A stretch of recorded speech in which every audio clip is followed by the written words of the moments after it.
Imagine yourself living in a small Japanese neighborhood. You hear whispers of a haunting spirit who roams the cemetery at night, crying for her lost children. Would you dare to explore the chilling secrets that lie within? User Christian is lost 72 shares. In the early 80s, I lived in Okinawa, Japan. My dad thought that seeing the world would be an adventure that would help my brother and I become better men, and I have to say, I think he was right. Being in the military showed me cultures many would never get to experience, and I am thankful for every experience that life gave to me, even the scary ones. While we lived in Japan, my father wanted us to have a fully immersive experience, so he chose to move us into a small Japanese neighborhood off base. We lived in a little house at the top of an enormous hill, in a cul-de-sac that overlooked, I kid you not, part of a huge zoo, and on one side a fairly large cemetery. Our particular house was set far above the monkey habitats about a mile downhill. Between us and those habitats was nothing but thick Indiana Jones-style jungle. Jungle the neighborhood kids and I would tromp through endlessly, ignoring the local warnings about poisonous snakes and ancient untripped mines from World War II. We were the only American family living in that cul-de-sac, completely surrounded by Japanese families, and it was amazing. The kids loved us, and although we couldn't communicate through language very well, we understood each other perfectly, well, most of the time. Opposite us was an older couple with a lush garden surrounding their property. The older woman wanted us to call her Mama-san, and she had us helping her garden whenever she could coax us over with green tea and chocolate banana cookies. We loved her. She was so welcoming and generous, as was everyone else actually. We lived in a wonderful neighborhood. The only drawback to Mama-san's home, however, was that she directly overlooked the cemetery, and that cemetery was unlike any cemetery I had ever seen before. Because Okinawa is an island, burials don't happen very often. Instead, above-ground crypts are built. Many of them built into the sides of the hills that make up the island. The crypts are large, made of huge arcs of polished stone, set over a large square of that stone, which has a square insert cut into the middle of it for the coffin to be placed inside. Once inside, the square is inset with another piece of polished stone just inside, leaving a kind of shelf on the outside so offerings could be made to lost loved ones. Yen, food, flowers, incense are some of the offerings given. Below Mama-san's house was a valley that swooped back up into another hill opposite her home. That valley and both hills were covered with these crypts, and spiderwebbing up and down through the crypts were various stone step pathways that were old and badly maintained. It was quite a sight. One evening, Mama-san asked me to come visit with her alone. She had something to show me, but it was only for me as the older brother. Intrigued and a bit proud, I agreed. She took me to the back of her garden and sat me on a thick wooden bench that was carved with scenes of fishermen and men with swords and told me she had a story to tell.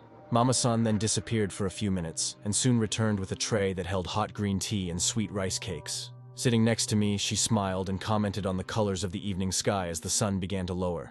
Mama-san said she had seen me, my brother, and some other kids daring each other to follow a stairway path down into the cemetery.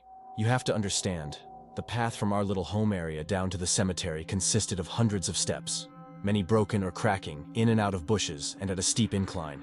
It would be dangerous for anyone, but the real test was seeing how long we could take walking through the crypts at night. Mama-san wanted to explain why that was a bad idea. Many years ago, during the war, Americans were thought to be devils, monsters that would murder innocent citizens for no reason other than to kill. That fear was the product of wartime propaganda used to encourage young men to military service and farmers to fight alongside them. But many didn't. Many ran. And with nowhere to go, nowhere to hide, hundreds of Japanese citizens hurled themselves off of a cliffside rather than face torture at the hands of their perceived enemy. I was terrified at hearing this. I had no idea this had happened. I was mortified and hit with such sadness I started to cry. The sun was setting and the sky went from pink and blue to a deep orange and red. Mama-san reached out and held my hand, telling me not to worry. This was in the past, and the past is something we must always remember, so we never go back. She went on with her story. One young woman had followed through with this sacrifice with her 2 children, but she survived the fall. She was in a coma for months. When she did regain consciousness, she was horrified to realize she was not with her children. They had been buried somewhere in that cemetery below, in an unmarked crypt that held many others. The woman would spend days and nights searching the cemetery, crying in pain, the torment of her loss unbearable, until the day she threw herself into the ocean to hopefully be reunited with her lost family. But they say she never found her children. Her act of suicide doomed her to purgatory. She would remain tortured for eternity. The sun had disappeared. the cemetery drowned in inky blackness, the main path dotted with dim broken lights, feebly illuminating small areas. Mama-san continued. She still wanders the cemetery, she said, looking for her kids. You can hear her crying. And then she pointed down. I didn't want to, but I did. I looked. In the back of the cemetery, in the darkness, there was a white figure. At first a bright, white shimmer, moving slowly, kind of shaking. It moved from side to side, like it was moving among the crypts, and you could, actually, hear the crying. Softly at first, but then low moans and whimpers of pain as it got closer.